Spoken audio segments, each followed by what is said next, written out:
Hi, everybody. I'm Mike Smith. Welcome to Litter Media Live, Pickaway County Special Edition. Today we have Marie Wilbanks. She is Director of Services for Pickaway County Board of DD. She's also President of Sunrise Rotary Club, and I think she's probably wearing a few other hats as well. We're going to cover all the bases and what she's up to in Pickaway County. Our special edition today brought to you by Hometown Motors Incorporated. Back with Marie right after this.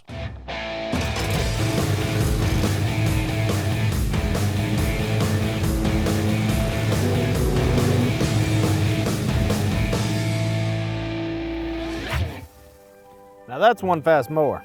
Take command of your lawn with Dixie Chopper, the world's fastest lawnmower. Back with Marie Wilbanks. Thanks for coming down today. Thank you for having me. Not your first time on this program. No, I feel like I'm a regular at this point, right? I don't know how many times you need to be here to be a regular, but I'm calling myself one. We've been considering additional people, and we needed a good female. That's so right, you'd be the one. Yeah. You're losing her, Pickaway County, to Litter Media. Yeah. First of all, let's start out with your position with Sunrise Rotary. Sure. I saw that you had some things that were going on here. We recently did a story about Sunrise Rotary and the other Rotary clubs' involvement with the new Children's Museum that's under construction. Yes. So Rotary, I think it's interesting. I don't know what its brand looks like down here necessarily, but I think people assume Rotary, which has been around for a very long time, is maybe a bit of a musty institution. Right? I had somebody tell me that one time. They said something along the lines of, "A Rotary, my grandpa was in that." And your grandpa was in that. That's true. Yeah. But Rotary has really evolved, and in Pickaway County, and I can speak for my Rotary Club, but also Noon Rotary in Circleville, this is a very active group of people who contribute a lot to the community. So in particular, we just did a donation or a pledge for the Inspiration Station, the Children's Museum that's going in Circleville, and we were really excited to be part of that. That's a huge part of our community, and we were able to donate financially and with some volunteer hours and help make that a reality. A lot of, for example, in Chillicothe, I think there's 2 Rotary clubs here as well, and they usually, each one has its own staple or moniker, so to speak, of the things that people identify them with. What are some of the things that the Sunrise Rotary is oftentimes associated or affiliated with? Well, we like to talk a little smack between Rotary clubs, if I'm being honest. So we, for Circleville Sunrise, so we're people who are dedicated to getting up at 7 a.m., which is slightly insane, I will admit that, but 7 a.m. weekly, and our projects are a really solid blend of community participation. We also have good international projects that we're participating in, and I like to think of us as being pretty high energy. We're a group of doers, which is cool. And what I've loved about Rotary, and I say this every time I talk about it, when I came into Rotary, what I found was a group of people who were interested in what I was interested in, so they embraced what I got excited about or the places in the community that I wanted to invest. And that's what I think you find when you go there. If you have something that you care about, right, Rotary's going to get excited to care about it too. So that's great. I know a lot of Rotary clubs are involved with youth. Is it a 4-way speech, or how does that? Well, there's a couple different, yes. So there is a 4-way speech. Now, I've not personally been able to, I want to go judge it. That's, I think, an opportunity that we have with Rotary. But there's a couple different places that you can plug in for youth. One of the activities that we have, not even activities, but one of the projects, I guess, we have a visiting high school student from Brazil who was with us for a year. Her name's Anna. She is delightful. I just taught her. She came down to my house because, she kind of moves around and meets everybody. Right. I taught her how to play Exploding Kittens, which is just, welcome to America. Here's a weird game. I'm intrigued by that. Right, yeah. No, it was a good time. But, just what an amazing opportunity to exchange across cultures. And she actually did a presentation 2 weeks ago about Brazil, where she's from. And it was a beautiful, very well put together presentation about, everything, the economy, the culture, the weather, so there are lots of places for Rotary for younger folks to get engaged and become our future leaders, hopefully. Of course, Rotary Club, it's international. Yes. Is that the aspect of the international that you're talking about there? Well, so No, actually. So our particular Rotary and Circleville Noon as well, one of the projects that we have that I'm very passionate about, so we in particular sponsor a program in Uganda. So this is a lot of information, but just to back up a little bit. So my sister actually lives in Uganda. She went there originally as part of a Peace Corps project in like 2008. So it's been a really long time. While she was there, she was asked to develop this orphanage. She still lives there. So she still lives in Kampala. And our Rotary clubs for the last couple of years have done district grants to provide the program with water, with transportation. We're looking at a solar project, a building, a compound so that people have a place to meet. So when we think about Rotary, it's international. I think it's like 1.4 million people worldwide, something along that. That's going to not be right. Sorry about that. But it's a really big program, and there are places to get plugged in all over the world. That, again, I know that sounds kind of crazy, but it is a space for action, and it's creative, and it looks like whatever those local communities need, and you can get involved in these projects that are really exciting somewhere else, you know. And you find out about people and on the other side of the planet, and you think, you know, you're not a lot different than me. No, that's so true. We went to so when we went to Uganda, I went with a group of Rotarians it was 2021, I guess, and we went to one of their Rotary meetings. And I'll tell you, Rotarians across the globe like to talk. They like to make little speeches. That's apparently universal. I was like, oh, this is very familiar. We're talking, we're speeching. So yeah, that's very true. Do they all ring the bell at the end of the meeting? I'm trying to think. That's funny. I don't know about the bell, and I wish I could remember, but I will tell you, pins. Rotary just has a collection of pins. We give out pins for everything, and you better believe they got so excited about these pins that we were bringing, these little flags. So it's a universal swag club, I guess we could call it. Yeah. Well, as we introduced Marie, she's also Director of Services for Pickaway County Board of DD. A lot of people around the region remember Brooks Yates School. So how has program DD changed in Pickaway County? Yeah, that's such a great question because I've loved working in this field because I've watched it evolve even in the time that I've been working within the county board.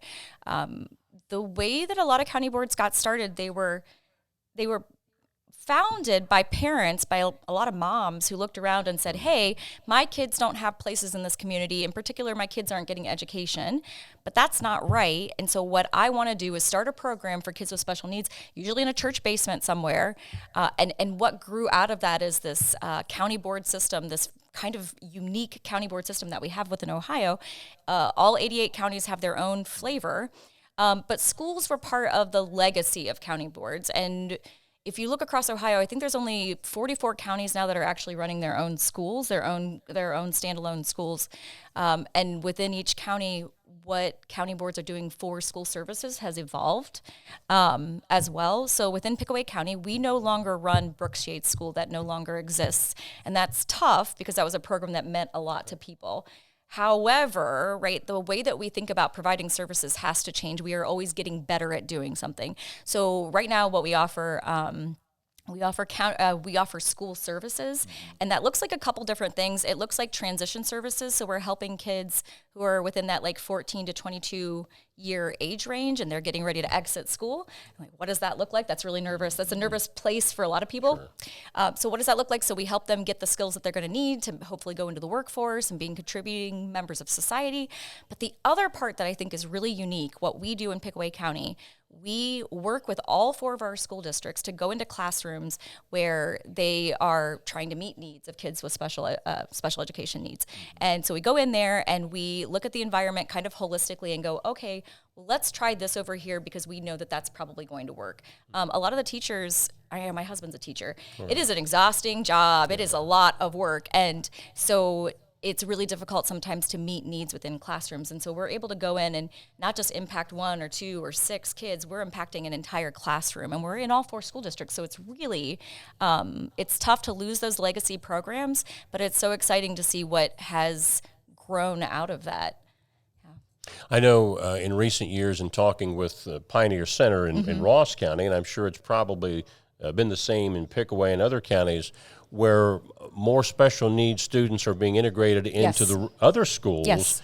Has that not taken away the need for boards of DD, but has it obviously it's changed the way your operation goes. Very much so, and I think when we used to really just operate schools, that was so easy for people to understand. A school is a school is a school. So you have students come in, you educate them. But what we do at county boards now is very different, and we actually have a far greater reach. So I don't think people necessarily understand county boards are serving kids birth through life, or not, so not kids, right? I worked with somebody who was 97 years old, and he had developmental disability, and so he needed services throughout his life. So we're serving people within a huge spectrum of needs. But yes, as schools are getting better at serving children with special needs, the need to pull them into separate classrooms and separate spaces has gone away, and that is why a lot of schools are closing. When Brooks Yates finally shuttered its doors, which was 2-3 years ago, we had 6 students because they were absorbed into other school districts, or we weren't maybe the right place to educate them. So it really is. It's we are watching an evolution of services just in real time. It's really exciting for those of us working in the field. So when the students age up, let's say past 21, 22 years old, in Pickaway County, are there employment opportunities like what we see in Ross County? Yeah, very much so. So part of the narrative shift, part of what we talk about now is, hey, listen, the skills that people with disabilities show up with, they may look a little different than your average person who's coming in and submitting a resume. Those skills are still really important. And we have a diverse workforce. So we have people who, if you need somebody who's going to show up every single day, dedicated, enthusiastic, and really put a lot of effort into that work, we have people who can do that. We have people whose brains maybe work a little bit differently, and so they're able to fill these niche services or these niche needs within businesses. And part of what we as a county board do, we go around and ask people, hey, what do you need within your business? And then we go, oh, wait, I think maybe I have a couple people who could apply for that job. So we are trying to encourage the community to see the value of the diversity that comes with this particular workforce. Again, very exciting. Yeah, Dan and I have talked about a man that we worked with at the radio station for decades, Clifford Brown. He's going on to heaven now, but Cliff was with us for so long, and you talk about diligent. I mean, he came there to do a job. Yeah, he would cut up with us when we were joking around, but he knew he had a job to do, and he was faithful to get that job done every time he walked in the door. Sure, and I think that's what that's exactly what we are talking about. We say, hey, listen, it's hard to find people who want to show up and do work sometimes, and I think if you ask any business right now, they're going to tell you that. We have a group of people who are excited for the opportunity, and when we talk about, if I'm meeting you for the first time, probably one of the first questions I ask is, hey, what do you do for a living? Because that's such a defining part of who we are. I mean, that's what I'm sitting here talking about, what I do for a living, right? And it's so important for each person to kind of have that piece of their identity. So it's good for people with disabilities, but it's also good for this community. Yeah. So what are some of the other hats that Marie wears in Pickaway County? I actually live in Chillicothe. I live 5 minutes from here, so this was the shortest work commute I've ever had. It was fantastic. So I actually live in Chillicothe, but I really have made Pickaway County my home base. So I'm involved in a couple different places. I actually just recently have stepped away from our Haven House board, which is our domestic violence shelter. One of our other board members has stepped onto that board, and so I switched him out a little bit. But so I've been really involved there, and have loved, so Haven House does certain things. We have a Valentine's Day dance, so I love going to the dance and dancing with everybody and raising some money for that. We do an annual fish fry. I always say I'm the fastest person running back and forth to take all those orders, so I hope I still get to do that. So involved with Haven House. Hopefully making a safer space for women who are in domestic violence situations. I work with CASA, so Court-Appointed Special Advocates. So I'm the chair of the board up there, and I like to think of us as small but mighty. And we're really just bolstering the work that is being done within CASA, so supporting children who are in some pretty tough situations to make sure that they have an advocate when they go into that court system. And then I volunteer at a lot of different places just because I like volunteering. It makes me feel good. So we have a local community kitchen. I like to go there and serve some meals or prep some meals. That's been really fulfilling. If there's a committee, I tend to like to be on it. We have Family and Children First Council, Pickaway County Family and Children First Council. I've been active in that for years. Was the chair for an unprecedented 3 years, and I'm really proud of the work that we do there. Pickaway County. Somebody told me the other day, like, well, every county says that, but I think it's true in Pickaway County. I think we really like each other and we get along, and it's a network of people who really do show up to take care of others. And I'm really proud of the work that we're able to accomplish that way. Yeah.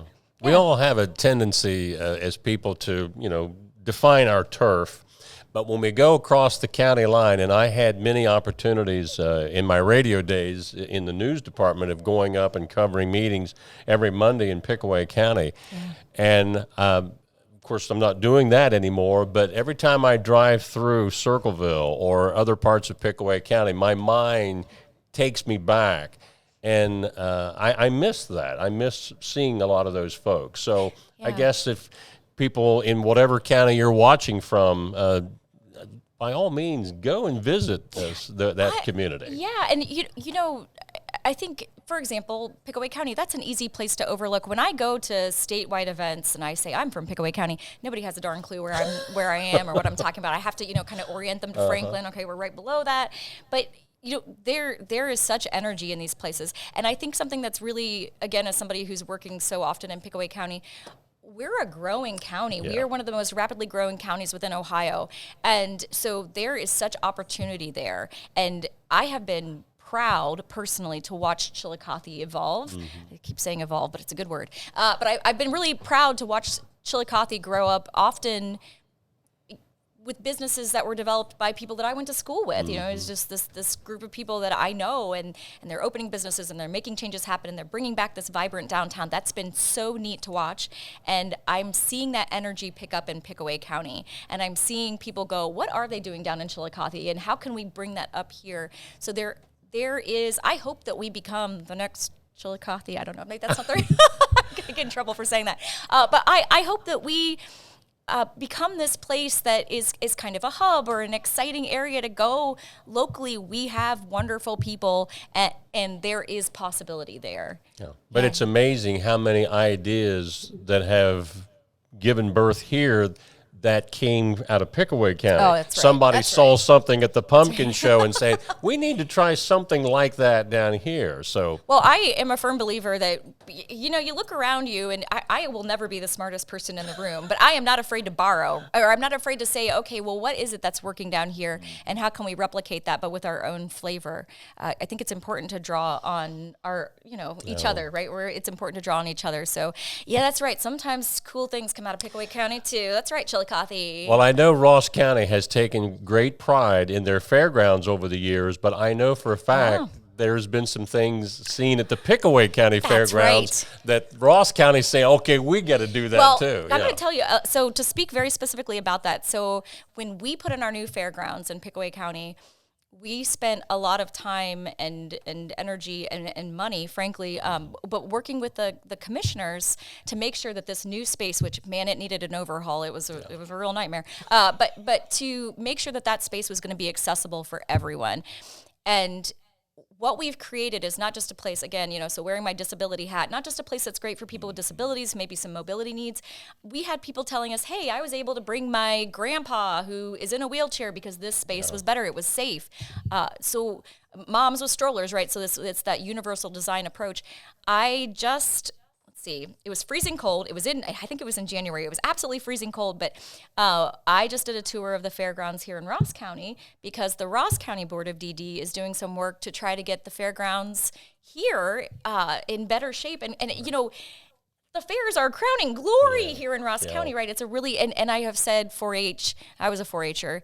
4-H is a rite of passage for a lot of kids in this community, and we have to make sure that space allows everyone to participate and get those leadership skills and take those animals to the fair, right? Like that has to be a space that we really look at and figure out how it will work for everyone. And our fairgrounds are in a place, Ross County, where we need to make some of those changes. So I did actually get to do a tour, and they have some really cool projects that they're gonna, I think, have ready for this coming fair. Yeah. So that's cool.